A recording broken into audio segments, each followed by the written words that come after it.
Well, Mr. Chairman, since you bring that up, I have some questions about that, because in the county manager's analysis of that, my question is, how many current full-time EMS do we have on board?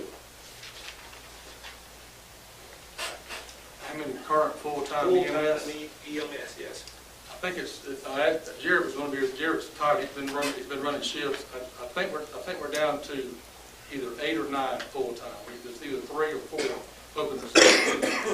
Okay. And how many of those full-time are fire certified? I think right now it's 3 out of the 8 of the full-time. Well, see, that's the confusing part that I have is if we have 8 and only 3 of them are fire certified, then how are those 3 working on 24/7, 7 days a week is going to respond to fire? When you add in the part-time that's filling in those other 3 or 4 positions, our number's like 57% that's fire and EMS combined. It's over 50%.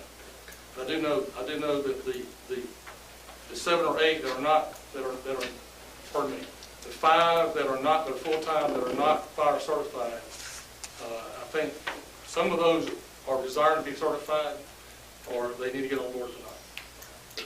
And if they're not? Well, we've been trying to get to 100% fire certified, and we just got to do that. Mr. Chairman, you brought this discussion up because I was just going to let it go because of the vote.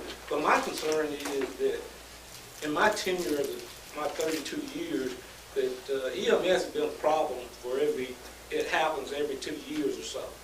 And if we don't hire the best director or the good director, we're going to come back with the same problem. We've got problems with it. And no offense to any of the volunteers or anything, because I've been a volunteer fireman. I'm certified. I went out to Texas A&M and got certification.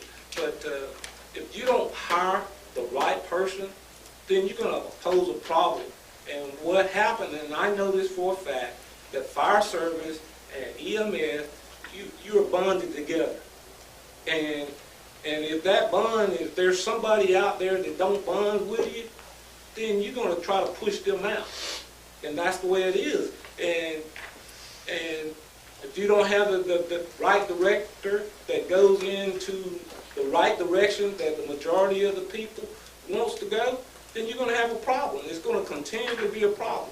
And from a county standpoint, or EMS, I'm talking about EMS. EMS, we do not have the expertise in running a EMS service. It's a problem now. It has always been a problem. Until we resolve the problem, it's going to always be a problem.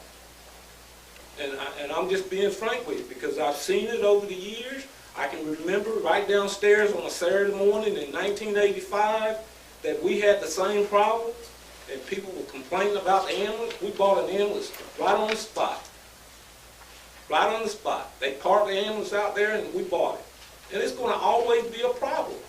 And no matter whether you build it out, it's going to be a problem in the building because somebody's not going to fill the report out correctly and somebody's going to question it. It's going to always be a problem. And my job and the rest of these guys' job should be trying to provide the best service for this county. And of those 8 full-time employees, that my understanding is there's only 3 from Jasper County. I mean, we lost several. We lost several. A lot of turnover.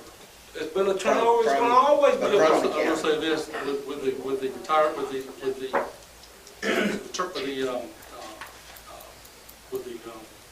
the previous director leaving, we've had some of the combined fire and EMS personnel to return.